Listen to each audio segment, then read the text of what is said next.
Hello, everybody. Welcome back to the book club. This is meeting number 5 for The Power of Now, featuring me, Roy, and the next person. It's Steffi. Hello.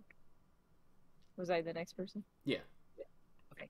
That means I'm the next person. I'm Brett. Hey, what up? I'm Blake. And I'm Joseph. Very cool.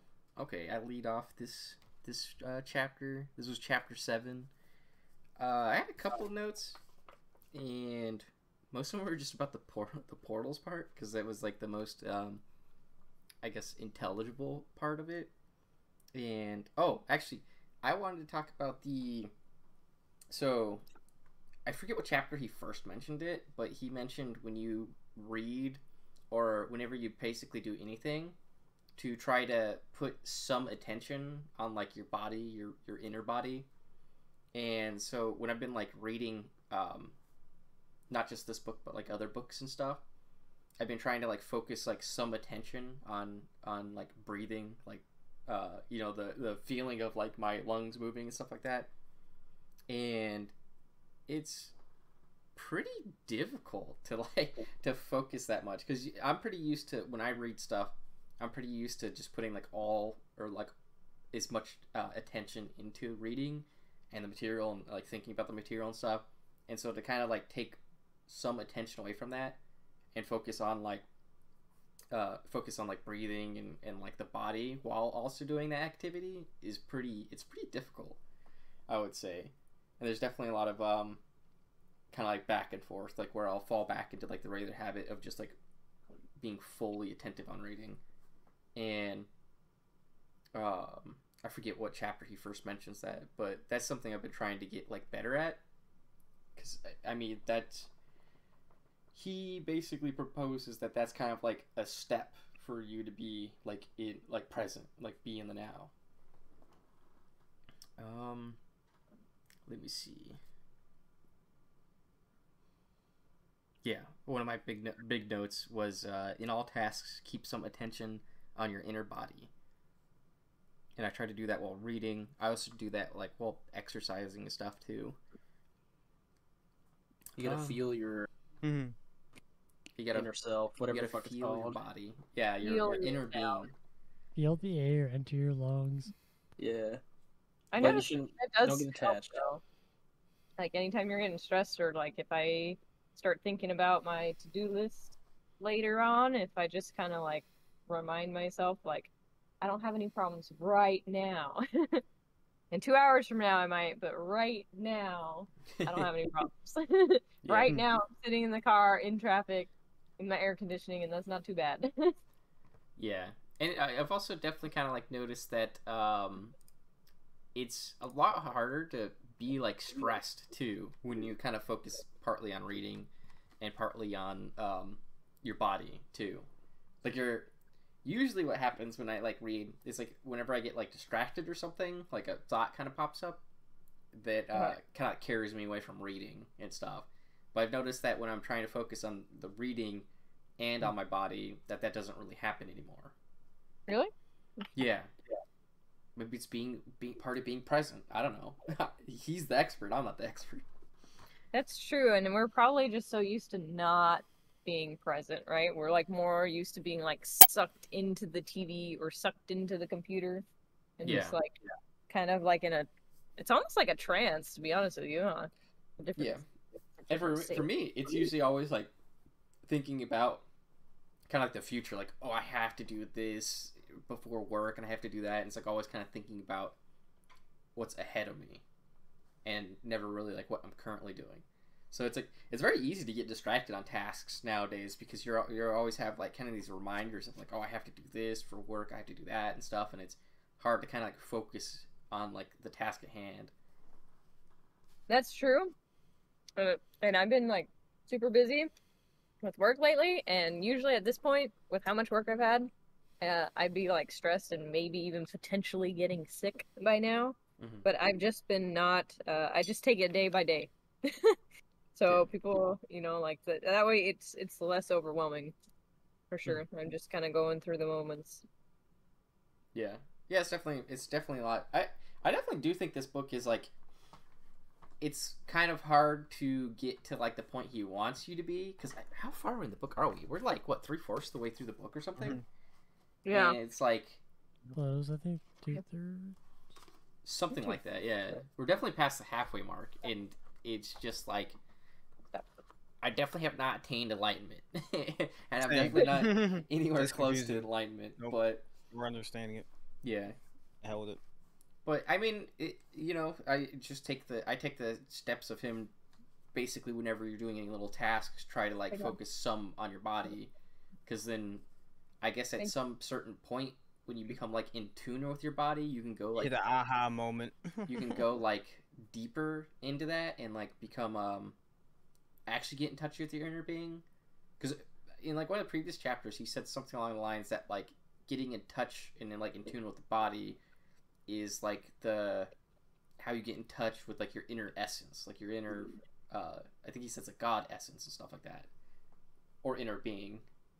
He uses a lot of words like interchangeably. The unmanifested. Yeah.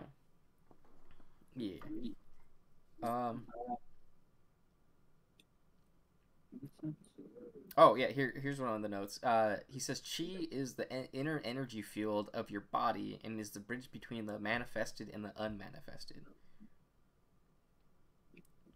So like the chi isn't the source, but it's like it's basically the in Halfway to between. it. Yeah, it's like the in between like your inner being and stuff.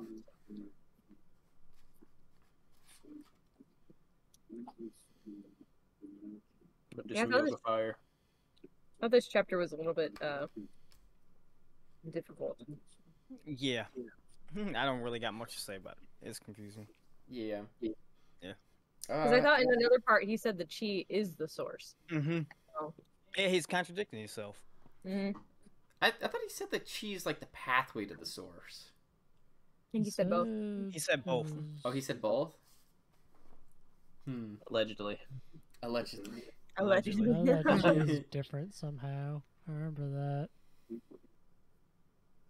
Yeah, I don't know. I don't really remember that, but it's like the way that I kind of look at this book is it's like more so like a practical book and less of like a theoretical like book. It's like you don't really read this book to gain like much like knowledge or theoretical knowledge. You kind of read it more so to learn, to like get the experience and stuff. Like if you want to like learn how to work with like clay and make like ceramic pots and stuff like that, it doesn't matter how much like book reading you do about it. You actually have to do it to get good at it. And so I view this kind of more as like a practical book. You have to kind of get in there and try the techniques basically that he wants you to do. Yeah, I mean, reading it's enlightenment doesn't work like that. You don't read a book and then you become And you're enlightened. enlightened. Yeah. I'm I like wish. right now. A journey nice. or a practice, yeah. Mm-hmm. Otherwise, I mean, I Right. think the world would be in better shape because I mean, he sold over 2 million copies, but Yeah. You can read a computer science book and just know everything. This is True. sick. Absorb it straight into my brain, and then just it put it makes under sense. your pillow. Yes. Let it absorb, download into your brain. I guess I'll leave the portals thing for somebody else to pick up on, because I didn't have like anything too interesting to say about those. But another thing from this part, I think it's towards the end of the chapter, he says, he basically gives kind of like the dichotomy thing where it's like the actual things exist because of nothing. So basically like emptiness gives like context and like meaning to the actual like tangible things, and that the world is like the same way for like enlightenment. And then he has that Buddhist quote that says, if there were no illusions, there would be no enlightenment. And so I guess maybe kind of like the meaning of that is that the meaning of like life here on earth is kind of like to know the source, to like understand it, is kind of what I garnered from that. Yeah. And I guess I'll just leave it off at that. Steffi's turn. My turn. Okay, I wanted to talk about death. Death. Die. Well, towards the end, towards the end of the chapter, it talks about conscious death, Mhm. and these are things that I've had heard talked about before. I guess ideas that are not so new and only through the book. Relax, I'll take it in a second. But he talks about going through, like you said, the portal.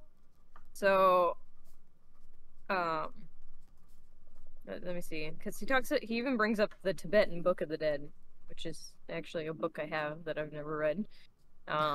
You and Blake seem to have like a bunch of these books that are mentioned in other We have a books. similar library. They just see the book and they're like, "Oh, I should They read get that." And then they go read recommended, the and then book. you're like, you kind of like, oh, I should read that. That's one that kind of keeps circling your. And then those books Yeah. recommend more books, and then those books That is definitely a recommend book more that books. if you purchase, people look at you weird and they're like, oh my god, what are you? Yeah, they think it's like a voodoo black magic book or something. Yeah, I have a feeling it's not like that, but I haven't read it, so it could be wrong. Yeah. But it says, I guess supposedly in the Tibetan Book of the Dead, it says it describes as the luminous splendor of the colorless light of emptiness, which it says is your own true self. So it was talking about a portal, like what does he call it? An involuntary portal that opens yeah, up briefly when at you the die. time of physical death. Yeah, even if you have missed all the other opportunities for spiritual realization. So I guess you get a last chance. It's like Last your chance to let go. It's through the like last life chance flashing before your eyes. for spiritual realization during your lifetime. One last portal will open up for you immediately after the body has died. So, and that is, I think, mostly what the Tibetan Book of the Dead covers. It covers about like how to not get sucked back in that cycle, so you don't get reborn again if you don't want to come back to Earth, I guess. Which I find those ideas pretty interesting, and I wonder where they came from and why they're so popular. But because I don't know how you would prove that. Be like, I'm back, baby, at the door. Reincarnation. Yeah. So, I don't know. I kind of wanted to get your guys' take and see what you guys thought about that portal. Well, that Let's was go like first. near-death experiences. That's like where they basically, well, in religion, like Catholics and all, they call that like going to heaven, where you go. Yeah, because accept he's God basically, there. he's basically saying you like don't die, like just like the illusion and the attachment of to like yourself does. Well, there's people that survive like dying death, and they say they go through stuff like that. They see a flash of light, or like they get everything that they went through flashes by at once, like during near-death experiences. So yeah, that's why I find it fascinating, because it seems like a lot of people have like similar experiences. And I can understand the like, because we have all these weird attachments, like, oh, I'm cool because I do this, or I have this skill, and they're kind of like, that's a very external thing. It's not like actually truly who you are, you just identify with it. Yeah, I definitely think it's interesting. I mean, obviously, I guess I technically did have a near-death experience, but I didn't gain any like enlightenment or anything from it. But You weren't close enough to death then. I passed out. I had really bad asthma when I was younger, and I think it was my mother smoked like in the house one day, and I fucking like my airways basically blocked up, and then I just like fucking fainted, and then last thing I remember was like I woke up and there was like a fire dude who like resuscitated me, and so that's why I have severe brain damage, because I was dead. Yeah, you lost some brain cells. I was dead for like 10 minutes. No, I'm kidding. You weren't dead, were you? I wasn't dead. I remember these people coming in the house, marching in here, the house. I remember that. Yeah, the firefighters saved me, because I guess none of our parents know how to do like CPR or anything, and I almost died there. But oh yeah, our parents are typical boomers. Like they had an electric fence for the dog, and my big brain found out how electricity works, because I pulled off the little alligator clip, and I'm like, oh, the fence isn't electric anymore. And then with my bare fucking hand, I grabbed the alligator clip and my fucking hand just got sucked around it. And just I could feel the fucking pain just like in my arm, like all curled up. And I started screaming and my parents did not come out. Mikey came out. He helped me. I did? I don't even remember that. What He came happened? outside. Well, I stepped on it and ripped it out of my hand, like with the force of like my foot, I guess. But that was not. I never touched it again. So you learned your lesson. Our I parents realized what the actual source of the like. It's not the fence itself; it's the cable that runs to it, which is retarded. But yeah, yeah. nice to have boomer parents that are like in the kitchen and can hear their child screaming, and they just like don't come outside. Yeah, our parents were not very useful when we were about to die. Because I remember one time we went over to like the neighbor's swimming pool, and one of the neighbor's kids like climbed on top of me. It was literally drowning me, and I couldn't get above water. And I started like, and nobody did anything, and the parents were just staring at me while I'm fucking like being drowned by this kid. Dude, they want And you to toughen up. He didn't get off me. He didn't get off me until I like started punching him, and he acted really like upset. And I'm like, "You were fucking drowning me. What the hell do you mean?" Now you want to hear something crazy? So we had an American bulldog, and my dad was drunk one night. He tried to come in there swinging at us, and dog bit him in the hand. My dad got so pissed off in his hand. It put a hole in the dog. Literally put a hole in his hand. No, not scalp, hand.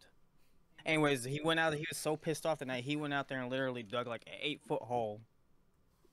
And then come wintertime, I didn't realize that hole was out there. I was like 12 years old when it happened. And there was water out there, froze over. I fell through that shit and damn near fucking drowned out there in fucking like 20-degree weather. Because he was gonna bury the dog in the hole? Yeah, he's gonna bury the dog in the hole. He dug like an 8.5-foot hole. Oh my god. Yeah, I almost drowned it in that shit. And then he was laughing about it. He thought it was funny. That's how my dad was. It's a little prank. Yeah. And people wonder why like kids just like die all the time. It's because their parents just watch as their kids just drown and shit. And you're like, what the? It's like, why didn't you do anything? My dad set me on fire. What? Remember, Mikey? You were there for that? You were there for that. Oh right? yeah, You can tell the story. He had a garbage can outside because we would like burn like paper stuff that we didn't need anymore. And tires and batteries and stuff. Yeah, and like no, we would just burn just like paper. Plastic. No, we would burn like Blake and stuff. We'd throw Blake in there. God, I wish.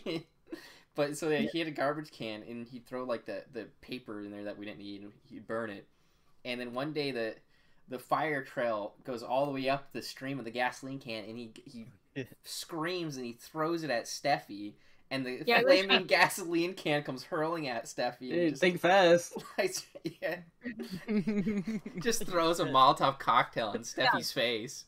So basically what he was doing, the trash can fire was going out, so he's like, I'm gonna pour more gasoline on it, but while it's still on fire, so as he's pouring it, you could see the flame, like, following the gas to the gas can, right? So he's like, fuck, and then just fucking chucks it in my direction, so I see the street, like, a stream of gas goes on the ground, like, all the way up to me, onto my pants. He splashed my pants, so I watched the fire go, and it's so fucking fast that it happens. I just watched this trail of fire go from the trash can, whoop, on the grass, to my pants, and I was on fire, and I started running, and I'm like, oh, wait, oh, stop, drop, and roll. I, like, jumped over this, like, tiny little dog gate, and I start rolling on the ground, but I think I was already, might have been put out already by that time.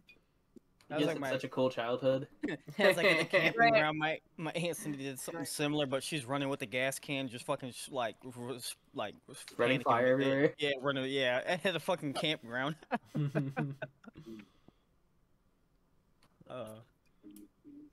We got so caught up in the now, we started talking about our past. Yeah, that's true. What? I don't even. We were talking something about the book. We're talking about death. I don't know. Those were the portals to my death. You guys almost died. Yeah. Well, I mean, my near-death experience didn't really. I just remember a light, and then fireman resuscitated me. There was like nothing special beyond that. I don't think. So you were in the dreamless sleep. I was dead in the dirt. Was it a white light? I want to say it was more like yellowish. Oh, it's like the dining room light. Kind of. It was like yellow, but it's like very bright. It wasn't like a white light. It was like a yellow light, but like very intense. That it like I guess it was definitely yellow, but it was like such intense light that it looks almost like white. But I do Can remember you describe it in being like a yellow. hex code. FAB623.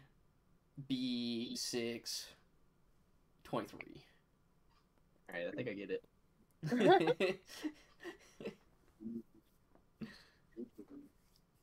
So death portal. Steffi entered the death portal. I think that no, I just find it interesting because not only him talks about it, so I didn't find it like wildly crazy or anything. Death is just a concept, man. We don't gotta die. True. Okay, that concludes my turn. Whose turn is it? Brett's turn, I guess. My turn. This is probably the most confused been left by a chapter in this book. I didn't really get the portals and stuff at the beginning. It really confused me. Chi was kind of cool for him to talk about. I don't know if I agree with it, really, but sounds cool. Are you denying what it is? But I think Maybe you need to Chi is, surrender. like, I guess I have like found out, quote unquote, chi before. Like if I'm trying to really focus on something, like a physical act or whatever, and I like breathe in like really heavy or something, and like I could feel it's like almost like more the power, flow. I guess, in my limbs. Maybe. That's so sick. Wait, you feel more power in your limbs? Like you feel like Well, the it's like Hulk or more something? oxygen gets in your body, and then you feel more alert as a result because you're breathing in more air. Sure. But it feels like power, but it's not power. It's just you're reaching your potential more, I suppose. Yeah, I liken that to the flow state. In the pro state. Yeah, that too. So I'm gonna just skip the first half, pretty much. I like when he was talking about the love portion. Love is present in you as the feeling, realization of oneness. Love isn't a portal. So it comes through the portal. Oh, that's kind of cool. And then I also thought the death one was cool. Talking more about death. There's one more. Space. Space. He got really like Final frontier. sciencey for some reason in this chapter, which kind of left me confused. But the space talk made sense to me, probably because we've talked about it before in school. The Like space-time continuum. Yeah. how like everything is made of atoms, and atoms are mostly empty space. But then he got into like nothingness more, and then it just confused me again. So Yeah, the talk where he's just I might have to like read that part because he says nothing and then he says no thing. And yeah, I didn't like that. he He uses contradicted himself. he uses the word like nothing in like 8 different ways. Yeah, he's It's- contradicting himself basically. And so keeping track of it is like difficult. You know, I understand him because he's speaking woman. He's speaking woman. Sick. That's pretty much Women how I use felt. words interchangeable. Sorry. Just confusing me. All right, Blake's turn. Blake's turn. Blake's Yay. turn. Yeah. I also like the part where he talks about space and I how like space. space is primarily made of nothing, and he was talking about how these big brain scientists, they want to quantify nothing, but you But they're can't because idiots. nothing is nothing, and when you think about it, you turn it into something.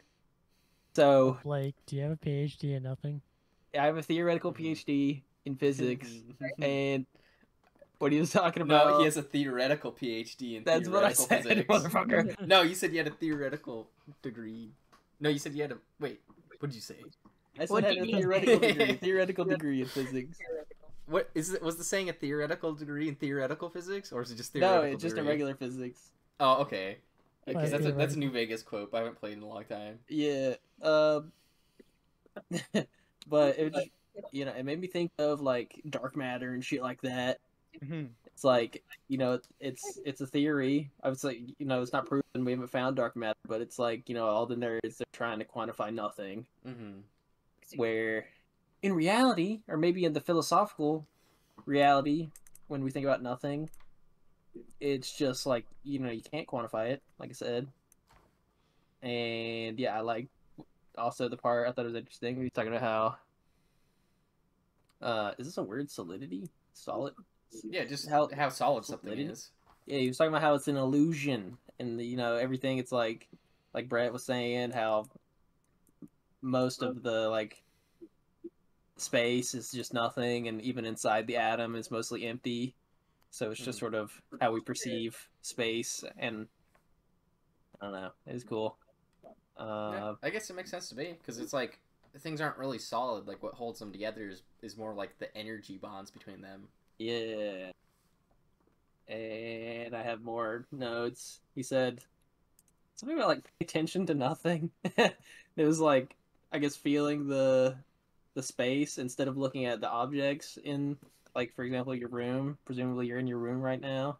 Mm-hmm. And also you the listener, you're in your room, and when you look at you look around your room, you might perceive the actual things that make up the space, but in reality, or maybe like I was saying in the philosophical reality, it's all comprised of nothing. It all exists in this like space. I don't know. It's weird. I also did like the part where he was talking about how there has to be something to give context for the nothing. Mm-hmm. Otherwise, if you existed in, like, let's say, an empty space, then you wouldn't perceive it necessarily as empty space because there's nothing. Yeah, Yeah, like I like the that part opposite. too. Yeah, basically like the opposites give like context to both Yeah. simultaneously. He said the same thing about sounds too. He was talking about feel like silence as enlightenment or something like that. Yeah, you could even apply that to people who treat you shitty, so that way you know who treats you good. Yeah. What is that one saying? Like the highest joys are from are learned from the deepest lows, the lowest lows, something like that. The highest highs are known because the lowest lows, something to that degree. I've heard you What fall he to the doesn't- level of your preparation. Does that count? You follow to the level of your systems. It's something like you don't rise to the occasion; you fall to the level of your preparation. I made it rhyme, I think, like but I systems. don't think that's the original quote. Yeah, no, it's something about your Sounds cool. systems. Yeah, Atomic Habits by James unrelated, Clear. but sounds epic. I have more notes. I put some. I don't know. Maybe I read like an article or something when I wrote this, but I wrote down entire universe is a big virtual particle. Virtual part. Explain. I Elaborate, Vile don't know. Fiend. I don't know what I was thinking when I wrote that. Virtual particle? It was something like it was like a one article. I didn't actually look into it. It was something like a virtual particle is it's like a quantum shit where it's like basically a space where there'll never be a particle, but something about the energy, like there's a potential like quantum fluctuation. I don't fucking know. Okay, I think the book is more intelligible than what you're saying to me right now. Yeah, but I don't know. It was interesting. Like I said, I have a theoretical degree in physics, so It's so true. I just So like say buzzwords, so and you're then saying I get awards. So is this virtual particle like in binary or like hexadecimal or Dude, I don't know. it's in the cyberspace? He Yeah, coded himself. yeah. This shit's simulation, but At below us. I also like the part where he said that nothing of value is ever lost because things that are lost don't exist. And it's basically how, like, for example, your inner being is indestructible. What what you consider maybe your being right now, like your body or your mind, perhaps even, is like it's a tangible thing and it can be destroyed. Therefore, it's not your true It's self. not real. So once you sort of let go of your physical form, then you let go of the fear that comes along with being afraid to lose the things that you have in this so-called reality. Does that make sense? I don't know, but Yeah. Makes sense to me. sick. And I also like the part where he said you got to keep some attention within at all times. I think that's really the whole point of this entire book. Is like just trying to be mindful. Maybe I guess it's difficult to practice constantly, but Yeah, no, being it's aware hard. of yourself, of your inner self, even whatever, Yeah. however you want to think about Well, it. he was sitting there. He's saying at one point in the chapter, like, sit in silence and just try to relax, focus, like, do meditation. That'd be the easiest way to do it, probably. That's another portal. That's But not a portal. he said I'm about to take a portal. Yeah. the main portal is the now, which would be Yeah. like focusing partly on yourself, like your inner body. That's the main portal. I'm coming through a portal, but you're still stuck in 2004, though. You get me? Yeah, they had better video games back then. So what? 2004. That's it. That's all of my notes. That was pretty good. I liked your understanding of like the final part of the book. Yeah, I'm really smart. Especially the part where nothing real is like ever lost, Rude. which was not intelligible to me until you like talked about it. Else, yeah. Joseph's turn. I really don't have this. Just when I thought I was doing good last chapter, I had a good understanding with this one. Just completely fucking confused my ass and just left me sitting there scratching my head. The only thing that I could really understand is, the whole focusing thing with meditation and then the death part. That's about it. Other than that, this chapter left me scratching my head. I don't have anything to really say about it. Wait, so the shortcut to enlightenment is suicide? Maybe. No, What the hell? absolutely not. No, not at all. But yeah, no, I don't got anything really to say about it. That would be like a gamble, okay? Because he was saying if you didn't let go, if you didn't find enlightenment in your life, then whenever the portal opens in death, you might miss it because you're still too afraid to let go of, this world. That's true. So then you're gonna get sucked back into the cycle, baby. That's true. Don't commit You get suicide. reincarnated. Suicide is not cool. No. Yeah. You know what is cool? Book clubs. Book club, Book baby. club. Here's our Don't kill merch. yourself. Read a book. Yeah, read a book instead of killing yourself. That's sick. That's the motto. Read a book instead of killing yourself. That's the book club motto now. This might be a damaging motto for our reputation.